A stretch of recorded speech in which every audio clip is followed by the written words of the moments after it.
everybody, Michael Davis here. Welcome to Bone2Pick, and I am very excited to have the opportunity to sit down with our Artist of the Month for August, the great Stephen Bernstein. One of the most creative musicians I have ever had the pleasure of working with, and I'm a fan of his music and his playing. I ran across a sentence that I think describes him the best in doing some research for this interview. A trumpeter, a slide trumpeter, a band leader, arranger, and composer who lives outside of musical convention. And I think that's a really good way to describe Stephen in the most positive light. He has released 4 critically acclaimed CDs as a solo artist. In 1995, he founded his band SEXMOB, which has gone on to garner a Grammy nomination. They've toured around the world many times. They have received numerous awards. Their music has been featured on MTV, Saturday Night Live, and NPR. His 9-piece ensemble, Millennial Territory Orchestra, has also released 2 acclaimed CDs. 3. Oh, I get getting behind already. I'm already behind. His current project, the Butler, Bernstein and the Hot 9, with the incredible New Orleans pianist Henry Butler. He has been the musical director and arranger for a myriad of artists, including Levon Helm, Leonard Cohen, Bill Frisell, Lou Reed, Rufus Wainwright, Marian Faithfull, Elton John. He has played with a diverse group of artists, to say the least, including Radiohead, U2, Sting, Medeski, Martin and Wood, the great composer Ryuichi Sakamoto, Don Byron, David Murray, My Morning Jacket. He is a multiple winner of Downbeat Critics polls as an arranger and trumpet player. Absolutely thrilled to have him here today. Stephen, thanks so much for taking time out of your very busy schedule. Great to be here. He was getting back to people as he's walking in the door. I got to answer all these before we get started, so we really appreciate you being here. Thanks. Let's jump in when you just started the early years. I know, being a California boy myself, I know how fruitful the Berkeley scene was, especially for young players in that amazing high school program there. Maybe you could talk about your early years playing and what kind of got you going on music. Well, I was really lucky in that my family was kind of toggling between the East Coast and the West Coast. My folks are East Coast people. We ended up in the Bay Area, went back to Boston for 4th grade. So I started trumpet in 4th grade. 5th grade came back to Berkeley, and it started a jazz program for elementary school kids. Phil Hardiman, Dick Whittington, and Dr. Herb Wong. Dr. Herb Wong might be the best known name. Mm-hmm. It was his idea. Phil Hardiman wrote most of the charts. Dick Whittington was a piano player and helped co-lead this. And so in 5th grade, I get to a new school, and there's a jazz band. And there's charts that are written for that age student, 5th, 6th grade. And we didn't have a bass player. The organ would play left-hand bass. And we started improvising using basically what he would call the 5 notes, like basically a blues scale, and a lot of ear training back and forth, just using the root, the dominant 7 and the 5th. Mr. Hardiman would play on the trumpet, ba ba ba ba ba ba ba ba ba. We would do like little tunes like that, and so I started. That was how I started playing. It was very natural to play that way, which was a blessing and a curse, because instead of learning harmony, you're so young. I mean, you just start playing, and you get this very natural way to play music. And there was a guy named Peter Applebaum who went to a different school, was a year older than me. And, genius is a funny word, but Peter just had, you can call it genius, you can call it an incredible gift, but he, as a young kid, could play like an adult on multiple instruments, drums, piano, saxophones, eventually trumpet. He could play like 2 courses like Fast Navarro in the key of in blues in concert G. He was really into music. He said, "You want to be in my band?" I said, "Yeah." So he says, "Okay, check out these records." Now I'm in 6th grade. He gives me Freddie Hubbard's Straight Life, Horace Silver Blowing the Blues Away, Lee Morgan the Sidewinder, and MF Horn 2. He's like, learn this stuff in 6th grade. I like that he threw Maynard in there just for good measure. Right? It's like, boy, all right, okay. So yeah, I was lucky to get exposed to music really early. Mm-hmm. Yeah. Very cool. Yeah, I know growing up in the Bay Area myself, Peter was a legend. Absolutely. I mean, he was a star. Yeah. It was quite amazing. And then in high school, you went to Berkeley High School? Went to Berkeley High. Which also had one of the great jazz programs anywhere in the country. Well, what happened was Mr. Hardiman just came with us. So when we moved to 7th grade, he started teaching junior high. And then when we moved to high school, he started teaching high school. So we were with him the whole time. And, I always feel the thing about music is you have to hear good music to play good music. I think a lot of people aren't exposed. And then we were going to gigs. We had Keystone Corner. So I think the first gig I went to was Eddie Harris. Second gig I went to was Sam Rivers. Third gig I went to was Ross on Roland Kirk. Then Art Blakey and the Jazz Messengers. And we're talking 7th, 8th grade. Wow. Incredible. Yeah. So, and also, Peter, we got really into kind of the music of that period. So we started hearing the art ensemble. And I got to know Lester Bowie and Don Cherry. So I'm hearing I never met Freddie. He was pretty scary. But, I met Lester and I met Don. And I'd go see Freddie. I'd be right in the front row. And Eddie Henderson. And I'd come, we'd be these little kids. So they kind of let us backstage, as long as we didn't, touch anything. So I saw amazing interactions. One time I remember I was backstage and it was Lester Bowie, Freddie, and Don Cherry hanging out. You know what I'm saying?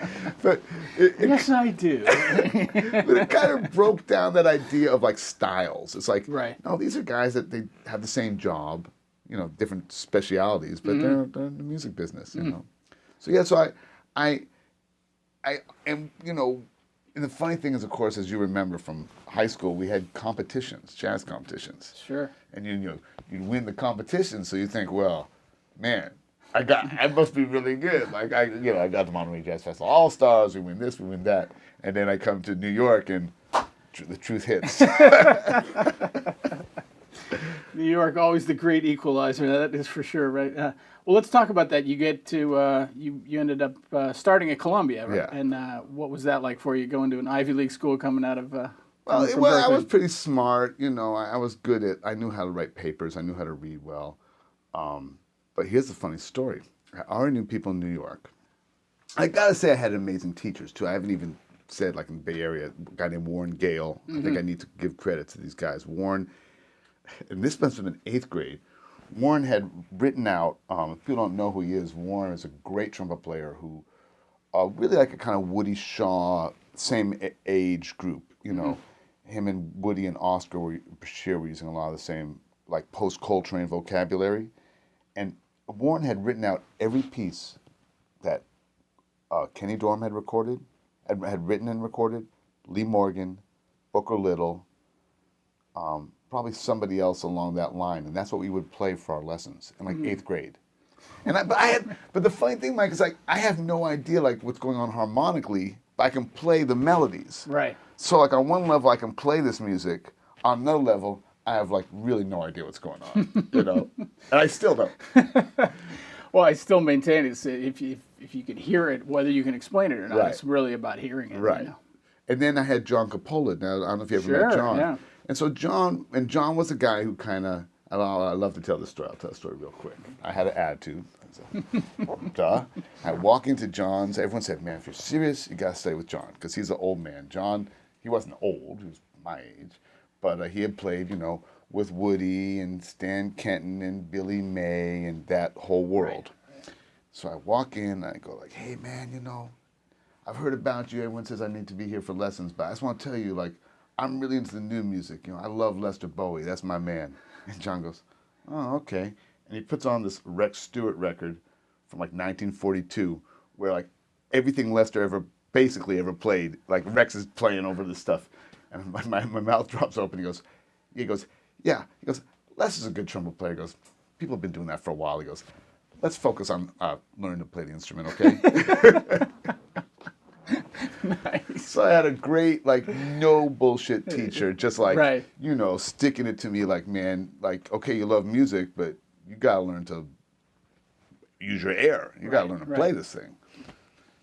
So I get to town, I get to New York, I knew people. A guy named Stan Shaffron says to me, did you ever meet Stan? I didn't. I don't he think passed I away about 15 to 20 years ago. says to me, he had lived, when Colin Studios had both buildings, Right. he lived on the building across the street they owned. Okay. He says, man, there's a rehearsal I can't make, rehearsal band, Paul Jeffrey. Why don't you go there? In town 3 days.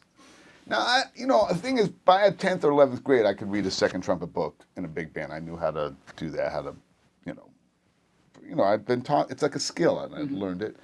Walk in there, it was Steve Glue's band, Laurie Frink, maybe one other person, and another young guy, obviously a high school kid. You could just tell by the way he's dressed. He just got into town, big afro, glasses, t-shirt, jeans, like your high school sneakers. Hey man, what's your name? Oh, Steven. What's your name? Oh, Wynton. Oh, nice to meet you, man. So your first tune he plays, they do Moment's Notice, man. He just plays just incredible silver Moment's Notice. I'm like, whoa, man, guys are good in this town, huh? Then he plays lead on a ballad, just incredible. Then finally a blues, they feature the trumpet. I'm like, oh, I'm gonna get to do my thing now. Play my little West Coast solo, jazzy, Everyone else, Wynton's the last guy. He plays 2 courses of 16th note circular breathing. Now that's my introduction to New York City. Oh, no. And I go like, wow, I guess I picked the wrong profession. I got over it about 25 years later. Yeah. Stroke of luck in both directions, right? Like Right. You're running across the guy who's one of the great trumpet players in the history of the instrument Right. on your 3rd day in New York. Yeah. And have no idea like that. Like everyone doesn't play like that. I'm just like, oh, I guess this is how good people are here when they're 18 years old. That's awesome. Yeah. So I went to Columbia, and to be honest, after that I was kind of like a little bit like, well, maybe I'm not going to be a trumpeter. Really, I thought. So I just kind of went to school and hung out, and I was still practicing, but not, it was nice to take a little break, because I'd been very serious in high school. Like, I was the kind of guy that just spent the weekends transcribing and practicing and playing gigs. So it was nice just to be like a regular, college guy, It was fun. And at a certain point I said, you know what, I do want to do this. I left school, and I met, and that summer, my second summer, I had, who Butch Morris was? Butch was a cornet player and was very known for conduction. At the time, he was a really great cornet player in the style coming out of Don Cherry. And he had lived in the Bay Area. And I knew him, and I'd seen him play with a band called Sahib Sarbib's band, international, I think it was called Multi-International Big Band. It was kind of like the music that Peter Applebaum had been writing for the hieroglyphics, like big band music, but the forms were modal, like modal big band music. I told Butch, I said, man, I can play this music. I know how. This is kind of what I want to do. And he says to me, well, they got a record date, and I haven't been playing the horn much. I've been writing. Why don't you just show up? He doesn't tell him. He doesn't tell him he's sending a sub. So I show up, and basically it's the whole what later became known as the downtown scene is in this big band. All East Village guys, and different avant-garde musicians. And I walk in. And it was good because I had a good set of skills for it. Like, I knew how that music worked, but I could read, I could play it wasn't a typical kind of section, but it was still section playing.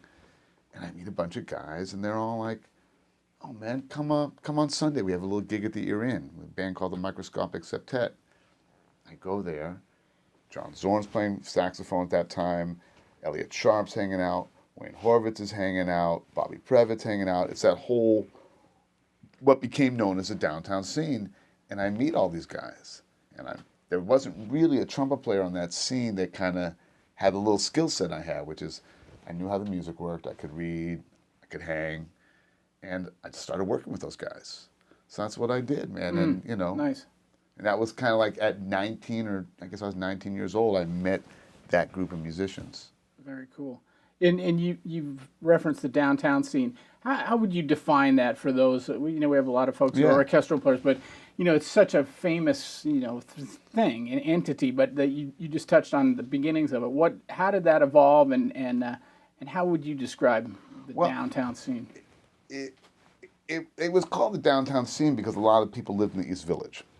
And what it was a bunch of really people like a little older than me, maybe 10 years older than me, who had moved there in the 70s, and they were listening to a lot of the music of that time. So they were listening to the Art Ensemble, and they were listening to Cecil Taylor and that era of music, but they also were, a lot of them were like young white people like me who grew up with rock music. So they were trying to figure out, like, create a new kind of music, not trying to create, just making a music where, you might be referencing blues or the Allman Brothers, the Grateful Dead, or the Beatles, as well as, referencing the art ensemble and referencing Count Basie and referencing Louis Armstrong, and then certain people were very much into contemporary classical music, so there'd be references to Stockhausen and Xenakis and that kind of music. So it was really a melting pot kind of music, and because it was off of the grid, it was ripe for experimentation because no one was saying you can or can't do this. You're not playing regular jazz clubs, you're not playing festivals. I mean, I played basically rock clubs and what we called downtown clubs for the first 10 years of my life. I was really off the grid in a sense, but working, and people were writing music, and of course a lot of these people went on to become quite famous. Wow, that's a really good description of it. Helps kind of give a sense of how it evolved and what it was like.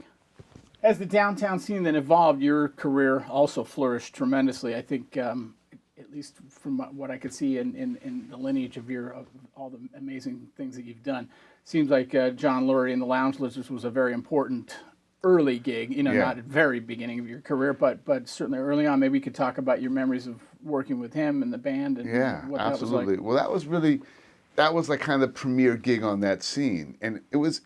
I always like to say I'm a little bit into this idea of like visualizing things without sounding too groovy about it. Psycho-cybernetics. That's like I'm totally into that. And I when I came to New York and I started, you have a lot of options here, as you know. I mean, I came here to be a trumpet player, but what does that mean?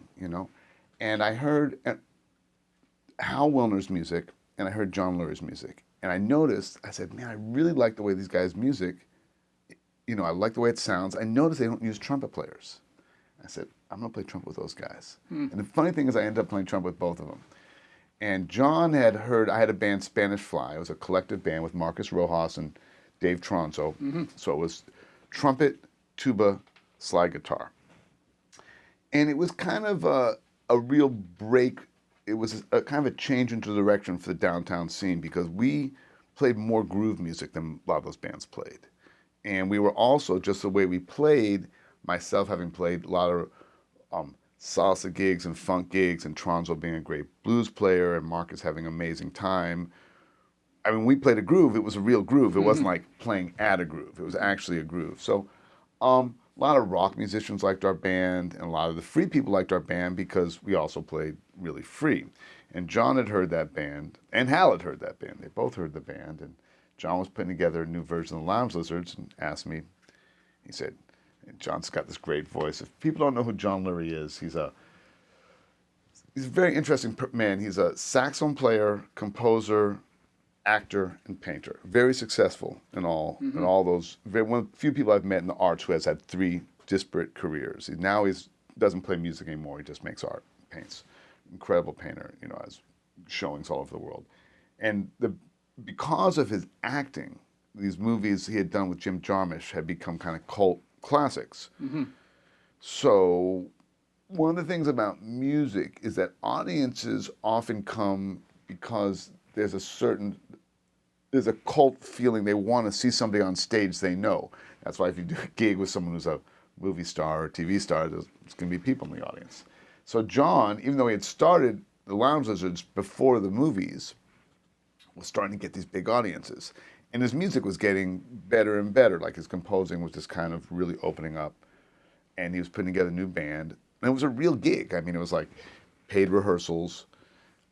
And the very first gig I played with him, we did a few gigs in the Knitting Factory to kind of warm the band up. We started a European tour. We played in Athens. I think there were 5,000 or 6,000 people there, like the first gig. And this is instrumental music. This is not vocal music. And that's a lot of people to hear instrumental music. Indeed. Especially far out instrumental music.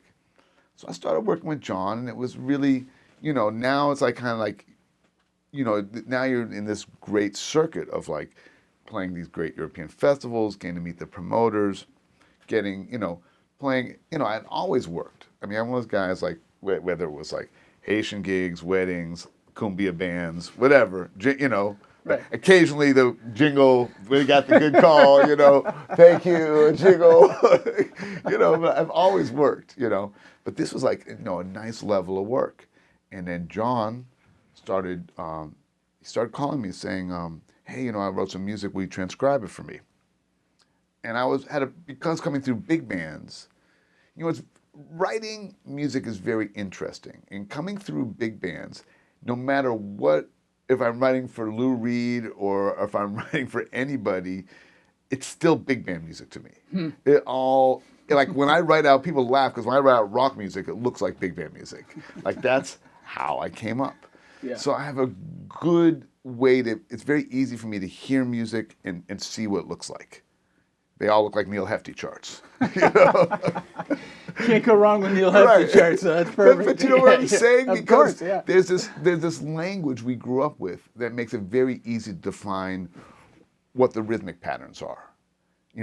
And that's a thing that people who aren't trained scientifically with music, which is most rock musicians, is they don't have that science side of looking at it. And all those riffs are just Count Basie riffs, basically, anyway.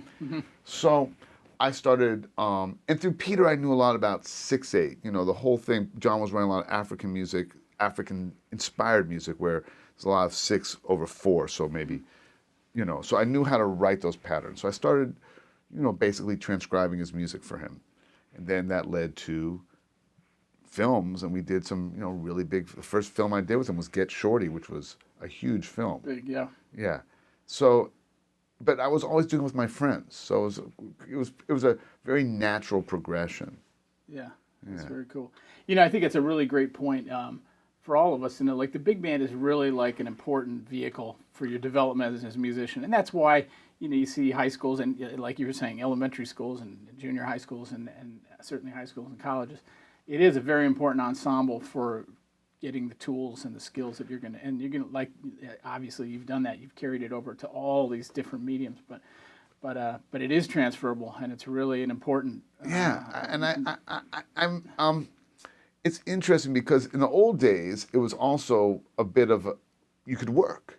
Like, I was working in high school. Like I could go work, I said, I could go work with grown-ups. I could just jump in there. I knew how to do that. And I think that part of it doesn't really exist anymore. Like the idea, like, well, I'll take this big band skill and I'll be able to actually make money from this specific skill. But I think you'll take all those things you learn and be able to transfer it to just about any work you do. Yeah, totally agree. Well, let's talk about you taking those skills and forming your own groups then. SEXMOB is a huge band. I mean, you guys had tremendous success with it. Talk about maybe some of what it was like getting that started and what inspired you to do that, and just some of your favorite thoughts about SEXMOB. Well, that's a funny story. SEXMOB is a band I've had for 20 years. Same four guys. Not, except for the Stones. Well, Stones don't even have the original band anymore. But, we've had the same four guys for 20 years. We had a different bass player for the first couple months. Was Martin in the Martin Wynton? Oh, no, Martin's just in this one really good video. Oh, okay. Yeah, I didn't see him there. I thought, I didn't realize he was in the band, but I guess it was just what happened was Tony couldn't do a gig, and it was a really big gig that paid well. I wanted to do it. I usually didn't really sub out the band. Okay. And they wanted us to play a specific book of music. And one thing about SEXMOB is we don't really use a set list. We just have 20 years worth of music.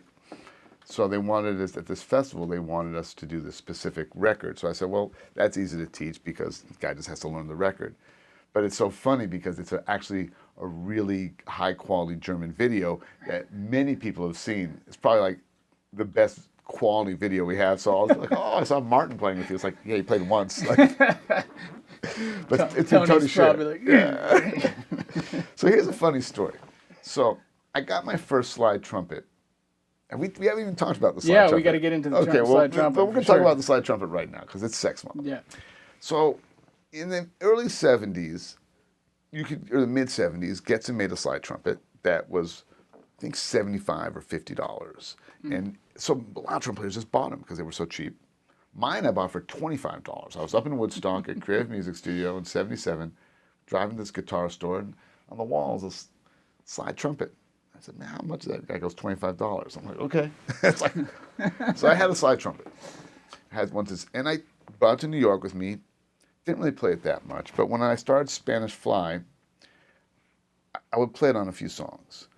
But I could only really play, like, I never practiced or anything. I could just kind of play little things I invented, you know, and I could basically in the key F, which is any trump player, trumpet, or, you know, concert F, which means first position, a lot of first, second, third. You can just mess around.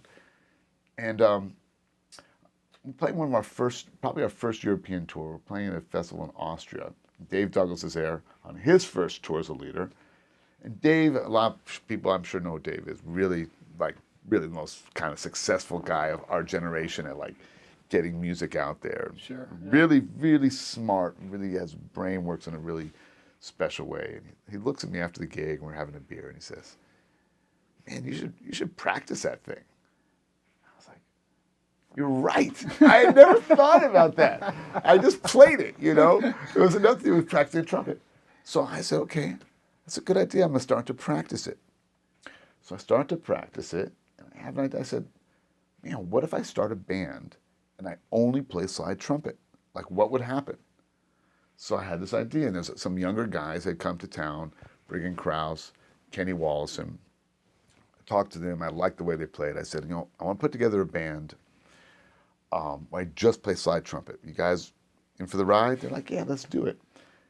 I do a straight-ahead gig with Tony.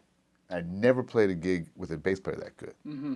You know, to be honest, man, you know, the guy had already played with, like, whatever, with Dakota Staten for years, and Al Gray and Stanley Turrentine. He played like a real jazz bass player. I mean, he just pulled the bass. And I was like, man, I really like your bass playing. And he said, oh, man, I really like your slide trumpet playing. Because like I said, I could play it on a few songs. I said, really like my slide trumpet playing? Because this guy's like, really sounds great. And he said, yeah, I really like it. I said, well, I'm thinking of starting a band where I only play slide trumpet. Would you do it? He's like, yeah, man, here's my number.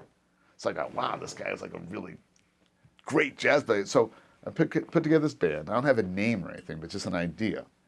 The guys at the Knitting Factory say, we're starting late night series. We play from 11 to 2, give you $100 in beer. I'm like, well, good. I got this band. I'm trying to learn to play the slide trumpet. Perfect. They said, what's it called? I said, I don't know. How about Stephen Bernstein's Slide Trumpet Quartet? Michael Dorff says, that sounds like 4 slide trumpets. I'm like, okay, we're just hanging out in the afternoon at the Knitting Factory because we were all like friends, you know, we would hang. I said, well, how about Slide Mob? He goes, that's a good name. Okay, I said, okay, how about Sex Mob? He goes, oh, that's a great name. I said, you put that in the paper? He said, yeah, so, okay. Now, little I know that 20 years later, I'm still dealing with this because I just like, this is a goof. Like, I'm just figuring like, what's going to happen? So, start this gig, and literally, the first couple months, I could barely make it through one set. Second set, I'd be just like spitting air, like nothing happening, you know. But it was a great way to learn to play the instrument, like learning on the job. I had written a bunch of music, and, you know, and we're like, you know, kind of like whatever songs I'd written. And at that time was right when I was starting to get into movies. And one of the things I would do was I would buy a movie soundtrack. I've always learned about music by listening. I'm like a voracious listener and collector. And I still am. I'm like really into the history of music and how it all worked. And I just love, and because I love big bands, I love the sounds of, I love it what it sounds like when musicians are in a room playing together. Like if I see a record and it just says, you know, Ernie Royal, Frank Rehack, Jerome Richardson, I'll buy it. If I see a record and it says Connie Candoli, Frank Rosalino, Buddy Collette, I'll just buy it. Just like, wow, what those guys sound like reading music on that day, on that date. Because it could have been their third date of the day. Right. I love the sound of great musicians reading music. So I was buying just these records, and I was buying soundtrack records to kind of like, how do people put soundtracks together? Because if I listen to something, I know I can figure it out. I was listening to this Bond record, and there was a great cue called Bond with Bongos. And it was just kind of a riff on like, doon, doon, doon, doon, doon, doon, and then with bongos, and something goes, doon, doon, and so that suddenly comes out of nowhere, right? Right. So what I would do is like I was starting to like just bring tunes to the gig. So, and then people were coming to the gig because it was free. People liked to be at the club. It was one of the early clubs that had a tap. It was called the Tap Bar. So, people were it was the beginning of like tap beer era. It was 20 years ago. And we start this tune, we're just grooving, and suddenly Kenny's like, and the whole bar just like goes, wow. And I'm still playing the slide trumpet. It's still out of tune and like crazy sounding. And I go like, oh man, if I play something everybody knows, they're just gonna. And then I started thinking about it. Then I started bringing in tunes. I started bringing in ABBA and Nirvana and James Brown and Prince. And then suddenly I had this repertoire. And it's funny because people say it's a cover band. And covers to me, it means you play it exactly like the record, like a top 40 band. I mean, in a sense, you could say Louis Armstrong was a cover band. I mean, how many tunes did Louis Armstrong write? How many tunes did Count Basie write? How many tunes did Billie Holiday write? She wasn't a cover band. Right. I just take songs that I feel have a great melody and do them in my style. And and the great thing is, of course, I play an instrument that I own this instrument. Like there's no, when you play, like from playing trombone, I mean, when you play the trumpet, you can't get away from, how do you get away from Miles and Clifford and Louis Armstrong? It's just there. But when you play the slide trumpet, right, it's like, it's just me. So and in a sense, that's really what jazz is. It's like, what's your voice? And it's sure a lot easier to find a voice when you're the only person playing an instrument. Do you know what I'm saying? Absolutely. I was going to say, I think for somebody who would refer to SEXMOB as a cover band, I think once you bring the slide trumpet into the equation, you can get rid of the cover band element. We're taking it to a whole different place. Yeah. Well, the thing I love about the band too, it's like it's so groove based. Right. I mean, it's accessible but yet eclectic, and it has all these qualities that you've amassed all these very cool elements, and it's, to me, I can see why the band has developed the popularity that it has, because it seems to me it's kind of rooted in groove based music. See, that's the interesting thing when you're being a musician and a composer and a producer. You hear that. A lot of people, they just take that for granted. They don't realize, like, my whole thing is everything comes from drums, and what we developed. I kind of taught Kenny and Tony how to play with me, because they played with other bands, but there were very specific things I wanted to do, and there were beats I showed Kenny. Here's how I want this beat. We'd work on beats and say this, and I had name, and I would just call out the beat. I'd say, all right, San Francisco beat. We had a beat. We had a symbol called the pussy symbol. Like pussy symbol. Am I allowed to say that? But when you're playing at 2 a.m, sometimes you need that. It's just like a real slow song. It's kind of like, all right, that's why I need you to play. And eventually, of course, they knew what the language was, and I think an interesting thing was that I not only have my own sound with the slide trumpet, and Brigham has something on alto that no one has, but groove-wise, we also developed our own grooves, which I think is really important, that all of us figure out like what, because my grooves are, growing up the way I did, you're gonna have P-Funk and Sly right in there, but being a big band guy, there's all this big band music in there too, and then because I grew up with free music, there's also, and I call that rhythm. That's a form of rhythm. That's a free rhythm. There's some rhythms that are 4/4, there's some rhythms that are 2/4. You have waltzes, and you have free rhythm, and it's a very flow, like the rhythm of a river. Like when you see a river go by, there's a rhythm to the river, but it's not 4 on the floor. Right, for sure. Yeah, good point.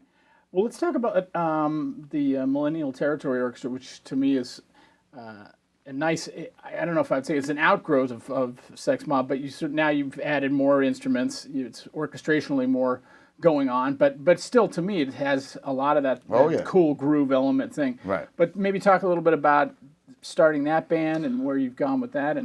Well, that was an interesting confluence of events. Like, we haven't talked about Hal Wilner yet, but Hal was a producer who kind of took me under his wing and kind of saw that, I was relating to the things that he was making on records. And again, I had these certain skills, really, again, coming from big band. You know, it's a very, like a lot of guys, the thing is that I love rock music. And I think if you're going to play rock music, you have to love it. If you're going to play any music, you have to love it. I mean, that's what this whole thing's about. That's what you're trying to get to the people.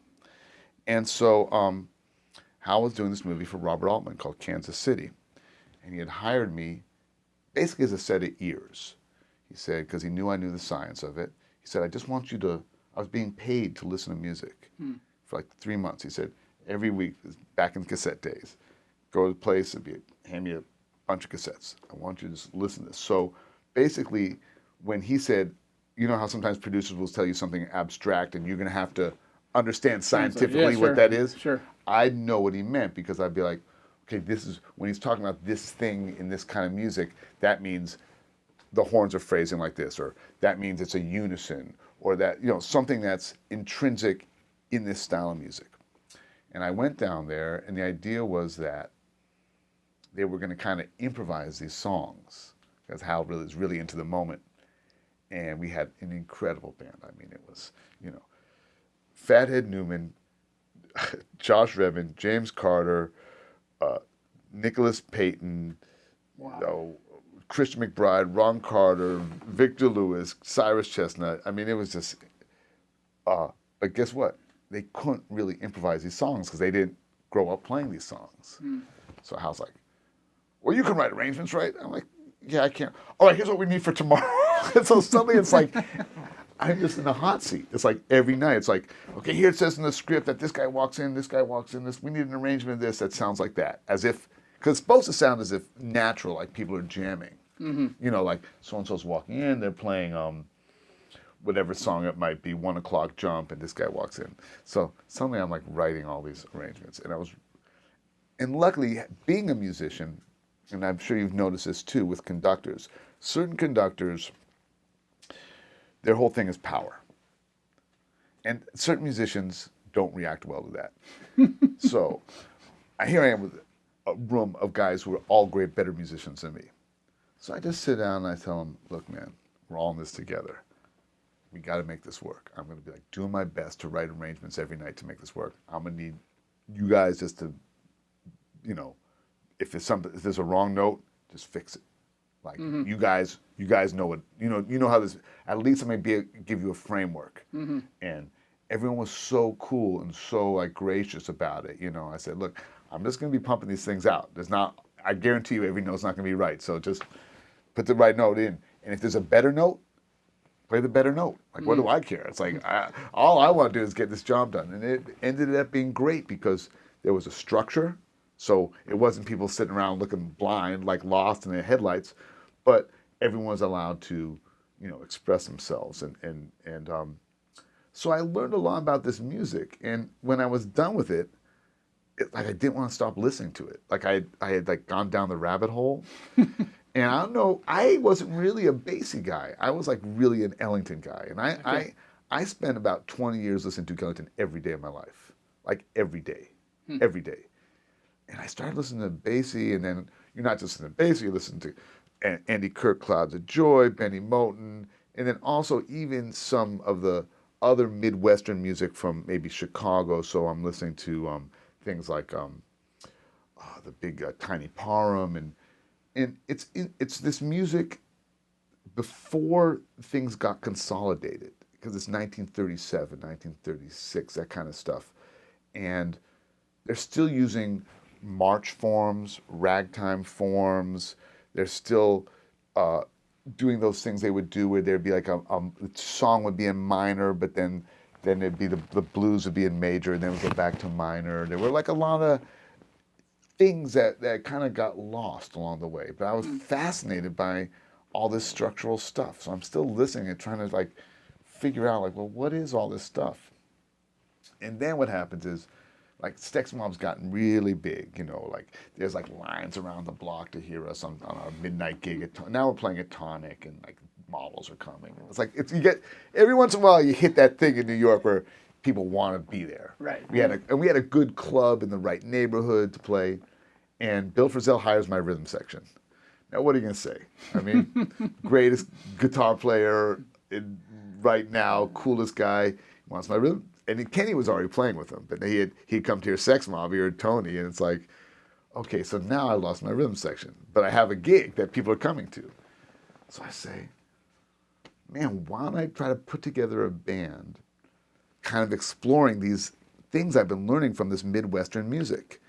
And so I just call a bunch of people up and say, and I wanted to, like, those bands didn't have, none of them had trombone sections. They're like Broadway shows. They had one trombone, you know? All those bands had one, and oftentimes they had a fiddle.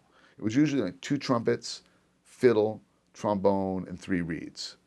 So I said, let me put together a band kind of like that. And I just had one trumpet. So I had one trumpet, trombone, fiddle, clarinet, tenor, and bari. And I said, I want you guys all to bring sopranos too, because they would often do a thing that they called the clarinet trio, where everyone would pick up the high. And for the trio section, when it would change keys, when it would go up a fourth, everyone would have a little soli.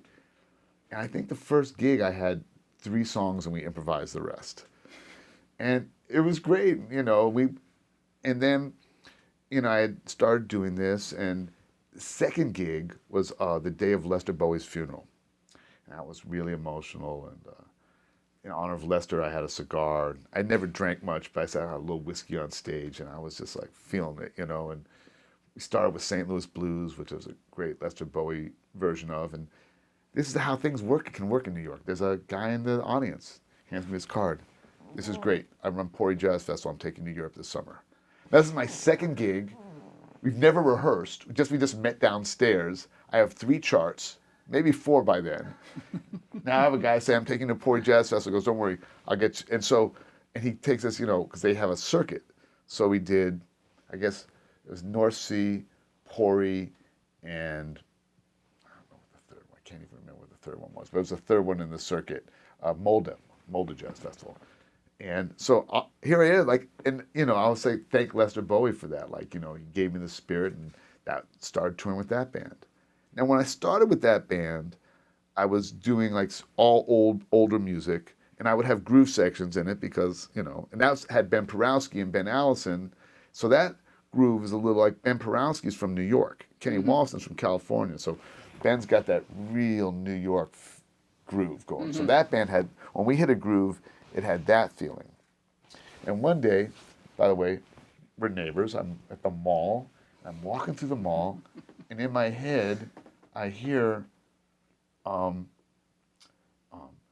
bip, bip, da, da, za, da, da, da, da, dum, dum, dum, dum, dum, dum, dum, da,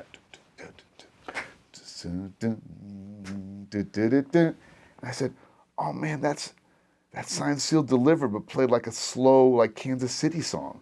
So I go home and I write it out, you know, and I suddenly realize, oh, I see, I can take also this, you know, modern music and play it in that style. So then I started realizing, I did Ripple by the Grateful Dead. I started bringing in songs and kind of putting those into this kind of not pure Kansas City style, but that idea of that like Midwestern blues, you know.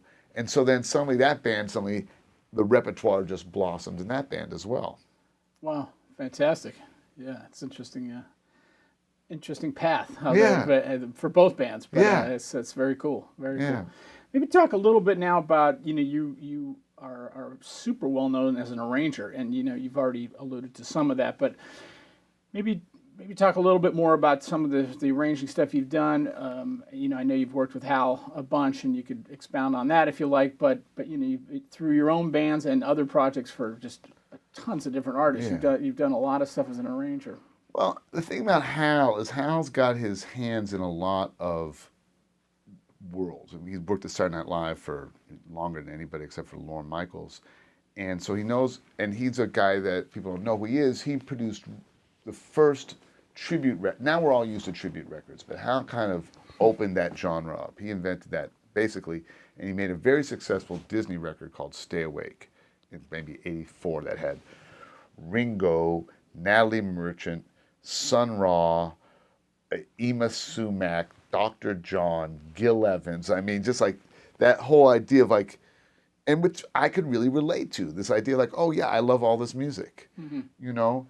And he started bringing me in to write for these pop people who needed like a slightly jazz, need horns. And what I realized was that, you know, I like being around people. I'm a kind of person, I enjoy kind of talking to people and just getting to know who they are. And singers are very interesting because you really, the most important thing is to make a singer comfortable. And once a singer's comfortable, you can kind of give them a lot of stuff, as long as they're comfortable first. So we would do these big shows. I guess the Leonard Cohen show was the one that really broke out. And I took all these Leonard Cohen songs. And I didn't even know anything about Leonard. Like, Pat would always be like, hey, can you do this? And I'd be like, yeah, sure. And I'd say, yeah. And I'd listen to like a couple songs. I'm like, well, that's not so hard. That's 2 chords and I'll figure it out. You know, but I didn't know how great Leonard Cohen was. I was just like, oh, it's a job. And so my whole thing is like, well, let's do this. Let's make this tune like a Pharoah Sanders tune. Let's make this tune like a tango. Let's put a Count Basie vibe on this. Let's put a Sly vibe on this. And just from, you know, the way I listen to music is I'm not big on words, you know, but I can always, because I'm always so busy hearing like the bass parts and the horn parts and how everything works together. And so I just developed this way of arranging where I could hear a song and just say, let's put another feeling on it. And I had the right musicians who knew my language. So if I tell them, let's put that Sly groove, they know what I'm talking about. If I say, I remember one time we were in London, I said, let's put a Nyabinghi groove on it. And all the people in London were like, you know what Nyabinghi is? I'm like, yeah, man, I know what Nyabinghi is. You know, I don't know if you know what that is. That's like I don't. Okay, Nyabinghi is like a traditional Jamaican rhythm they play up in the hills. So if you listen to a lot of reggae, like the real roots reggae, it's like and it's got this really deep African thing with a heavy like 1 on it. And I'm probably wrong. Probably feeling like that's not a Nyabinghi groove. That's what it sounds like to me. But that's what it feels like to me. The drummer always plays it right. If I got the right drummer, they know how to do it. And it's hypnotic. So I started creating this thing where I could pull all these different things. So maybe the drum part comes from like the Jamaican hills, but like, you know, the horn part might be something I heard on a Count Basie record, and you know, the guitar part's something I pulled from a P-Funk record, you know, and that's kind of what I've done is like I create this way of arranging where it's like cooking using different spices. And like I've spent so much time listening to music and kind of making little mental, like every time I hear something good, I just go, I'm gonna steal that one day. Like whatever it is, you know, I just go like, oh yeah. And I always tell musicians, like, you know, even when I was like playing in like Haitian bands and cumbia bands, I would try to figure out like what all the parts were. Like what's a guitar player doing? What's a bass player doing? You know, and I think a lot of horn players don't necessarily think like that. And I always tell people like that's one of the things that's important to do is don't just know your own part, learn all the parts. And I never took an arranging class. I mean, I took one arranging class in college, but basically I learned on the job, and I learned by analyzing. You know, I'm constantly listening to records. And it's very interesting, like the transcribing and what's on a record thing, because, you know, what we hear is not necessarily what happened. You know, and that's for sure. You know, as we know from how the mixes of many recording dates we've been on. But your own ears are kind of like that's your style. Like what your ears tell you is happening is kind of your style of music. Like what your ears decide to pull out of an arrangement. And you know, oftentimes I think I might be just hearing overtones that are ringing around, but my ears are assigning it to something, and then that's my style. But you know, I've been doing it a long time. And like I said, one of the reasons, yet another reason I was late this morning was that I was trying to finish an arrangement, and it's like my hobby as well as my job, and I just wanted to finish it because then I can hear it back. And I was like, oh, yeah, I can get this last part in, and then I can listen to it because then I love playing and going, oh, that sounds cool. So I woke up, had a cup of coffee. I'm like, it's really good to Sibelius. Yeah, and I think one of the things is that I love horns, and know what I love? I love thirds. I think a lot of people lost the beauty of thirds. Thirds are so beautiful. The way they ring, I just love the sound of like horns ringing out a triad. You know? That's a great point. Well, I think you kind of like you have an insatiable appetite for music, you know, and I think the fact that you absorb all these different, and you're really listening to it and really listening carefully to all the types of music you like, and then you're able to assimilate that into your arranging. It's really it's a good lesson for all of us. You know, it's like be open to everything. You know? Right. And there's something you can pull, like you just said. You're going to pull something from everything. You know, and you don't have to say today what that is. You know, it's just put it away and you know. Right, and hold it. And I was like, don't waste an opportunity. If you hear something you like, put it away because you're going to use it sometime. And I will say, because I know you play with him. Like when I started working with Levon, I got really into Ray Charles. Like Levon said to me, listen to the Ray Charles band. He goes, that's why I like the horns to sound like. And I learned so much from not the big band, but I mean the big band was great, but those little Ray Charles arrangements with the 2 trumpets and the 3 saxophones, man, there's a lot to be learned from those. Yeah. Every one of those is a gem. Indeed. Well, let's shift gears a little bit and talk about for you going forward as an artist and as an arranger. I really enjoyed. I was checking out some of the videos for the Butler, Bernstein, and the Hot 9. Man, it's really great music. That band is so good. I really love it. Maybe talk a little bit about that and where things are going for you in terms of your projects and your writing and your playing. Well, that's been a great project because that's been like my first project that's really, because it's based around Henry, who's one of the greatest. If you don't know who Henry Butler is, check him out. He's really American treasure. This guy is the whole history of New Orleans music. We have share a lot of similarities in that we both love the historical aspect of things, going all the way back to like pre-jazz, loving the meters and the funk, loving to play open improvisation. And I based a band around his playing. Actually, what happened was he did a gig with Millennial Territory Orchestra. And he said, after we did the gig, he said, man, that's really great. You want to arrange some of my music? It's an interesting story. And I said, okay, let's get together. We get together and we get a little run at Jazz Standard. And you can tell from the first set, it's incredible. It's like, wow, this really works. And we had a meeting later and he said, this is really great, but I think we need to do this with a New Orleans rhythm section.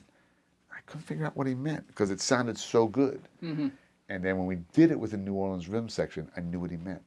Because he was hearing something that wasn't there yet, that I hadn't even thought of, which is because I've been so like kind of New York-centric, in a sense egocentric to the rhythms that I feel naturally. And he said, no, if we put this stuff over New Orleans rhythms, it's going to be a whole nother level. And what that did was, because like if you go to one of my regular shows, you'll hear some slide rhythm, funk rhythms, some reggae rhythms, like I said, free rhythms, maybe some very heavy rock rhythms. Like one of the things that I like to do is when you play rock, I want it to feel like, John Bonham or like the Sex Pistols, like actually like a little scary. Like rock doesn't mean straight eighth notes. Rock should have some like a little bit of fear, like, guess what? Like someone might get hurt. And I like that, but that scares a lot of jazz people because they're not really used to that. Like jazz people are like, wow, that's not really, some of them. Yeah. But with this music, because we're keeping everything in a New Orleans rhythm, it's allowed it to kind of be a little more in the wheelhouse of the kind of more mainstream jazz thing. So we can do things like the Nice Jazz Festival and the Hollywood Bowl and Kennedy Center and Jazz at Lincoln Center, which is great to be able to play these venues because, they're great venues and they pay well and we're trying to make a living here, right? It's like, hey, we got a job to do, right? Oh, wait, what? So, and it's I've always loved New Orleans music, but to get to play New Orleans music with New Orleans guys, I'll never forget we made the record and we played Buddy Bolden's Blues and we get to the out chorus, the kind of ride out chorus. And you're doing the thing where the trumpet's playing the melody on top and Herlin Riley's, like he hears my melody and he does that drum thing a great drummer does where after the end of your phrase, he makes the fill so you don't have to keep playing. He puts that fill in so it stretches out to here, and then at the end of the fill, you come in again. That's a trump. And I said to Herlin, I said, I've been waiting my whole life for that. Because you can't do that unless the drummer is playing that fill for you to really play that music properly.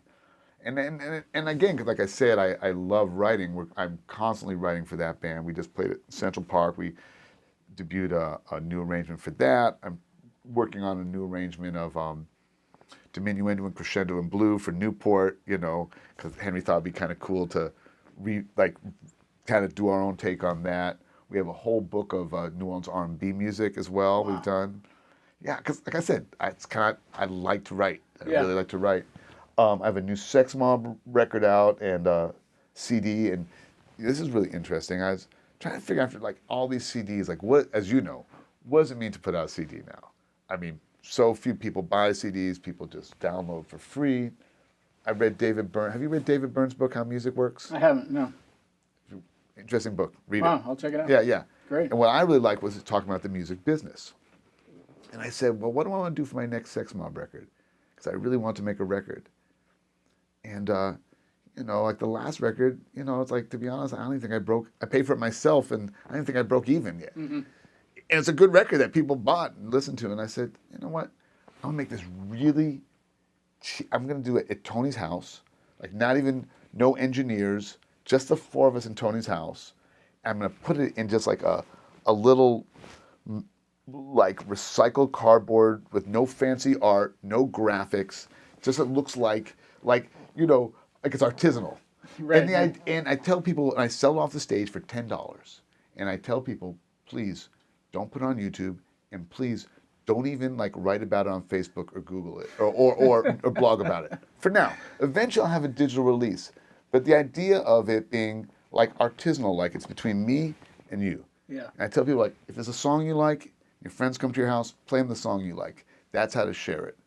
And people are really into that idea of, hey, this music is just, I made this music because I want to make it. And if you like my music, $10 you can have it. Mm-hmm. But all I'm asking is just keep it between us for now. And eventually I'll have a digital release.